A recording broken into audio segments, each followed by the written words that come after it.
Assalamualaikum warahmatullahi wabarakatuh. Perkenalkan, nama saya Bilal, NIM 200870111. Prodi Pendidikan Kepelatihan Olahraga, Fakultas Ilmu Keolahragaan, Universitas Negeri Padang. Baiklah, pada kesempatan kali ini saya akan membahas materi tentang A. Struktur dan perkembangan tulang. B. Mengidentifikasi tulang yang terdapat pada sistem rangka.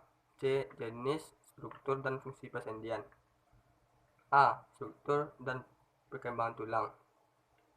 Secara garis besar, tulang dikenal ada dua tipe, yaitu tulang korteks atau kompak dan tulang trabekular atau berongga. Bagian luar dari tulang merupakan tulang padat yang disebut korteks tulang, dan bagian dalamnya adalah tulang trabekular yang tersusun seperti bunga karang. Tulang korteks merupakan bagian terbesar atau 80% penyusun kerangka. Mempunyai fungsi mekanik, modulus elastisitas yang tinggi, dan mampu menahan tekanan mekanik berupa beban, tekukan, dan puntiran yang berat. Tulang korteks terdiri dari lapisan padat kolagen yang mengalami mineralisasi tersusun konsentris sejajar dengan permukaan tulang. Tulang korteks terdapat pada tulang panjang ekstremitas dan vertebra. Tulang spongiosa atau cancellous atau trabekular mempunyai elastisitasnya lebih kecil dari tulang korteks, mengalami proses resorpsi lebih cepat dibandingkan dengan tulang korteks. Tulang spongiosa terdapat pada daerah metafisis dan epifisis tulang panjang serta pada bagian tulang pendek. B. Mengidentifikasi tulang yang terdapat pada sistem rangka. Yang pertama yaitu dalam rangka aksial.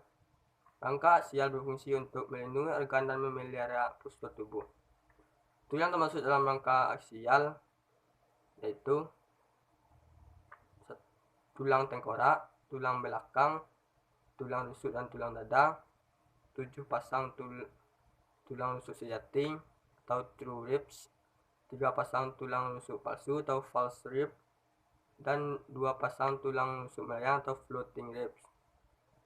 Anggota gerak atas, anggota gerak bawah,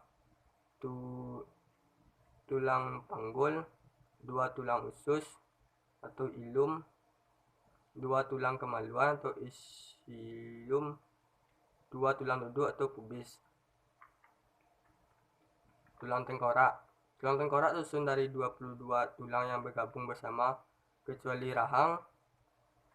Tulang ini berperan dalam membentuk kepala manusia dan melindungi organ dalam seperti otak dan mata.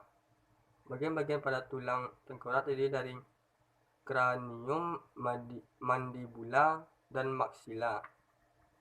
Tulang belakang atau vertebrae. Fungsi dari tulang ini adalah untuk menopang bagian tubuh lainnya. Tulang belakang pada manusia terdiri dari 26 ruas. Bagian-bagian pada tulang belakang dibedakan berdasarkan lokasinya. Leher 7 ruas, pinggang 5 ruas, sekrum 1 ruas, tulang ekor 1 ruas, tulang rusuk dan tulang dada, ribs and sternum. Tulang rusuk dan dada berfungsi untuk melindungi organ jantung dan paru-paru. Tulang rusuk bergabung dengan tulang dada karena dihubungkan oleh tulang rawan yang bernama costa. Pada bagian toraks atau rongga dada kita terdapat 12 pasang tulang rusuk dan dada. Susunan terbagi menjadi 3 bagian, yaitu 3 bagian.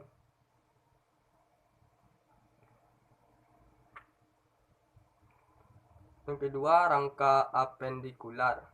Fungsi utama dari rangka apendikular adalah sebagai penggerak tubuh Tulang termasuk ke dalam kerangka apendikular diantaranya adalah anggota gerak atas atau upper lips. Tangan atau lengan merupakan anggota gerak bagian atas. Anggota gerak bawah. Manusia menggunakan kaki sebagai anggota gerak bagian bawah. Tulang pada terdiri dari tulang paha, betis, dan tulang kering. Sementara bagian telapak kaki tersusun dari tulang yang bernama metatarsal, tulang panggul atau pelvic girdle, dan terakhir adalah tulang panggul. C. Jenis, struktur, dan fungsi persendian. Persendian seperti yang kita ketahui adalah persendian adalah suatu hubungan terdapat antara dua tulang tersebut sebagai sendi ataupun artikulasi di dalam sistem gerak pada manusia. Persendian memiliki fungsi serta peranan yang amat penting di dalam proses terjadinya aktivitas ataupun gerakan. Fungsi dari persendian: sendi digunakan untuk menghubungkan dua tulang untuk meningkatkan fleksibilitas dan memungkinkan pergerakan. Jenis-jenis sendi: pertama, sendi mati atau sinartrosis. 2. Sendi kaku atau amfiartrosis. 3. Sendi gerak atau diartrosis. Yang pertama, sendi mati atau sinartrosis. Sendi yang tidak mempunyai celah sendi sehingga tidak mungkin terjadi pergerakan pada sendi tersebut. Contoh dari sendi mati adalah sendi-sendi yang menghubungkan antar tulang pada bagian tengkorak. Sendi kaku, amfiartrosis. Sendi yang dapat digerakkan namun terbatas. Contohnya adalah sendi pada ruas tulang belakang, sendi pada pergelangan tangan, serta sendi pada tulang dada. Sendi gerak atau diartrosis. Sendi yang dapat digerakkan secara bebas.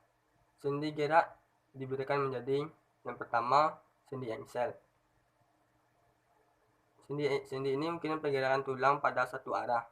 Contoh sendi engsel adalah sendi pada lutut dan siku. Yang kedua, sendi pelana. Pada sendi pelana, salah satu tulang dapat digerakkan menuju dua arah. Contohnya adalah sendi yang menghubungkan ruas jari dengan telapak tangan. Ketiga, sendi geser, yaitu sendi yang memungkinkan terjadinya gerakan pergeseran pada tulang. Contohnya adalah sendi-sendi pada ruas tulang belakang. Yang keempat, sendi putar.